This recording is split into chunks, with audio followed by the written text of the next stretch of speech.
teman-teman semuanya untuk mendalami salah satu dogma mengenai Maria, yaitu Maria sebagai Bunda Allah. Sebelumnya kita perkenalan dulu ya Kak ya. Oke teman-teman, perkenalkan, nama saya Yusuf Setiawan. Teman-teman bisa manggil saya Wawan.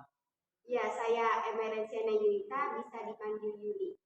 Saya Angel Berta Eugenia Beida, biasa dipanggil Angel.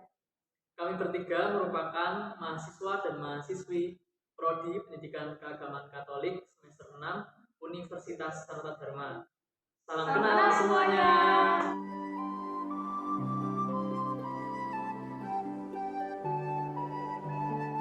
Ya teman-teman, pada awal ini kita akan membahas mengenai sejarah dari dogma Maria Bunda Allah yang juga sering disebut dengan istilah Theotokos. Theotokos sendiri dari asal katanya Theos berarti Tuhan Allah dan Tikto berarti Dia yang melahirkan, yang jika dirangkum menjadi Dia yang melahirkan Tuhan Allah.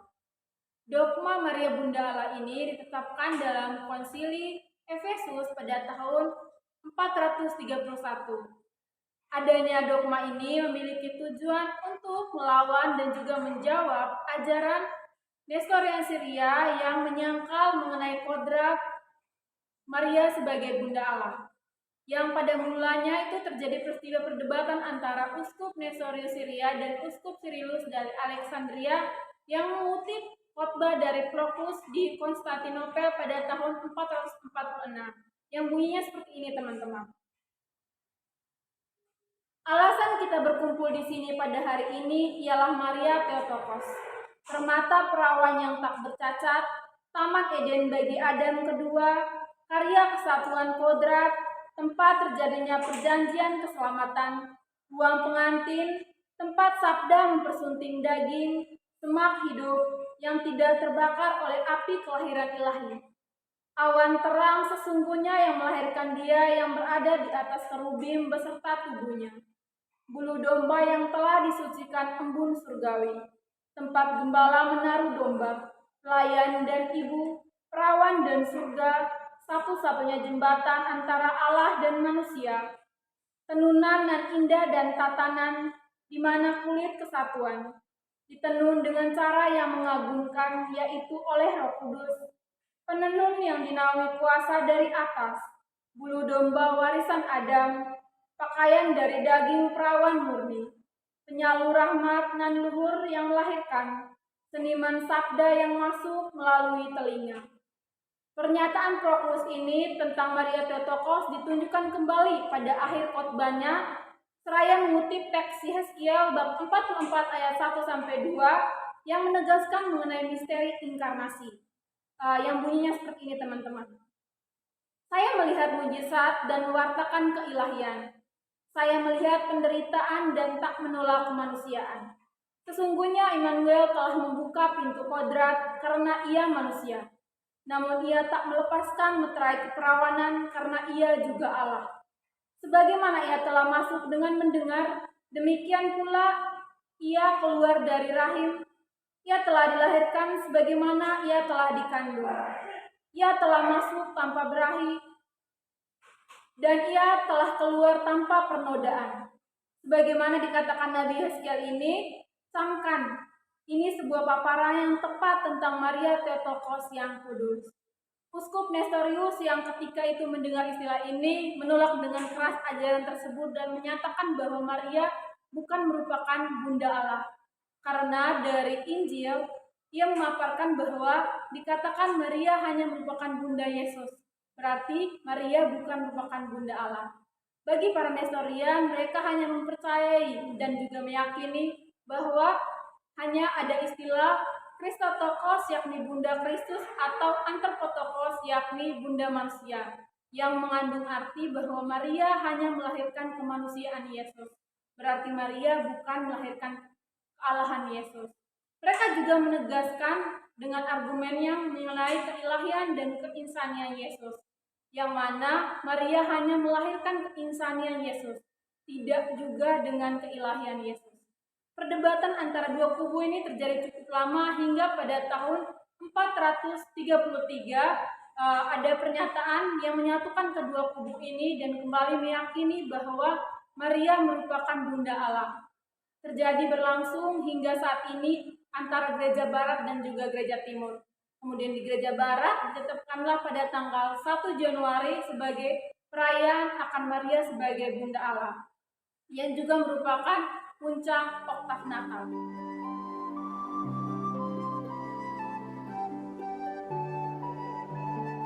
Oke, teman-teman, selanjutnya kita akan membahas isi pokok. Nah, Maria sebagai Bunda Allah telah melahirkan Yesus Kristus. Bunda Maria ditunjuk sebagai seorang ibu karena karunia Roh Kudus. Menjadi seorang ibu, Bunda Maria menjalankan dengan penuh tanggung jawab dan ketaatan menjaga bayi Yesus dari dalam kandungan sampai pada saat Yesus wafat di kayu salib.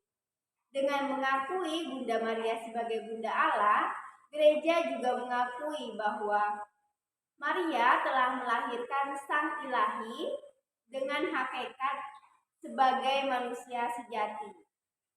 Yesus sebagai Allah dalam Trinitas juga berhubungan erat dengan Maria sebagai ibu Yesus. Maka jika Maria sungguh ibu Yesus, ia juga ibu Allah. Sebagai ibu Yesus dan juga sebagai ibu Allah, Maria juga disebut sebagai ibu gereja. Hal ini diungkapkan dalam pernyataan Injil Yohanes bab 19 ayat 26. Yesus berkata, "Ibu, inilah anakmu." Lalu katanya kepada muridnya, "Inilah ibumu."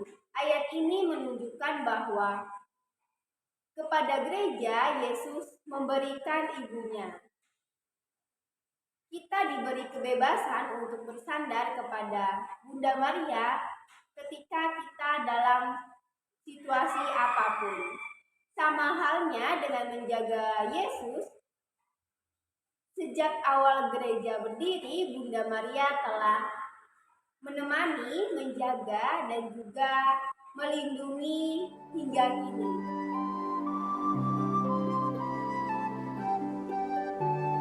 Oke, jadi tadi pertanyaannya apa bunyi dogma dari Maria sebagai Bunda Allah?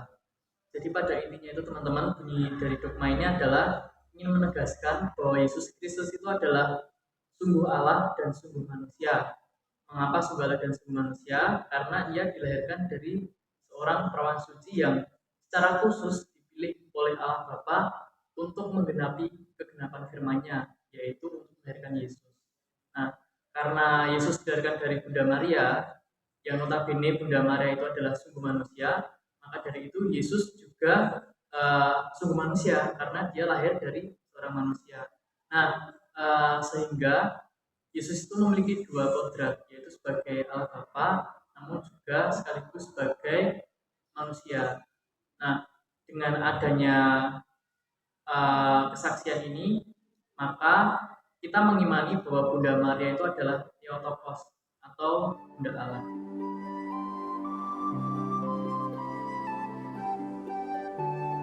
Oke, lalu yang selanjutnya adalah pertanyaan mengenai dasar pemikiran. Tentu kami sebagai kelompok juga memiliki dasar pemikiran ya teman-teman untuk memperkuat bunyi dari dogma ini.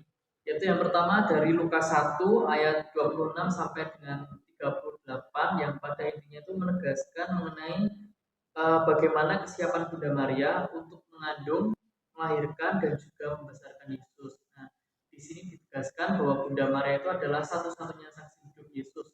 Karena Bunda Maria yang mengetahui bagaimana Yesus itu masih dalam rahim, kemudian lahir, menjadi anak-anak, remaja, dewasa, dan kemudian mati di kayu salib.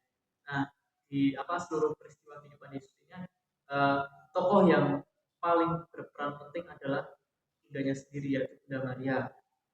Lalu yang kedua adalah dari Lukas 1 ayat 43. Di sini mengulas kembali ya mengenai peristiwa di mana Elizabeth itu mengunjungi Maria.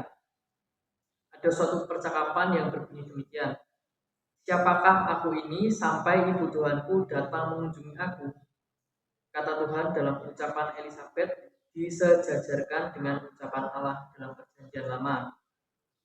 Lalu yang ketiga itu dari Lumen Gentium artikel nomor 52.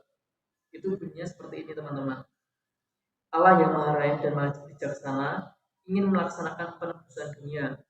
Ketika tiba kepenuhan waktu, ia mengutus putranya yang dilahirkan dari seorang wanita. Nah ini perlu digarisbawahi ya teman-teman ya.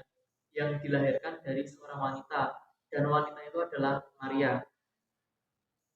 Nah, lalu dari Galatia 4 ayat 4 sampai dengan 5 itu bunyi demikian. Yang turun dari surga karena kita manusia dan karena keselamatan kita, lalu menjadi daging oleh kekuatan Roh Kudus dari perawan Maria. Nah, ini jelas ya teman-teman ya, dari artikel ini juga menegaskan bahwa Maria itu adalah sungguh-sungguh Bunda Allah atau Theotokos. Kemudian yang selanjutnya itu ada dari Konsili Nikea yang pertama, itu menegaskan ya teman-teman ya, bahwa Allah itu sungguh manusia dan juga sungguh Allah. Kita kan kalau di gereja kan juga sering mendengar ini ya dalam doa aku percaya yang versi panjang, kan ada yang bunyi demikian. Nah, oke teman-teman, jadi dari perikop kitab suci dari Lukas tadi, terus dari Galatia dan juga dari Lumen Gentium itu sudah ditegaskan ya teman-teman ya, bahwa Bunda Maria itu adalah sungguh Bunda Allah atau Theotokos. Sehingga karena ajaran gereja ini kita juga ikut mengimani bahwa Bunda Maria adalah Bunda Allah, dan maka dari itu mari kita menghormati Bunda Allah sebagaimana kita menghormati putranya Yesus Kristus.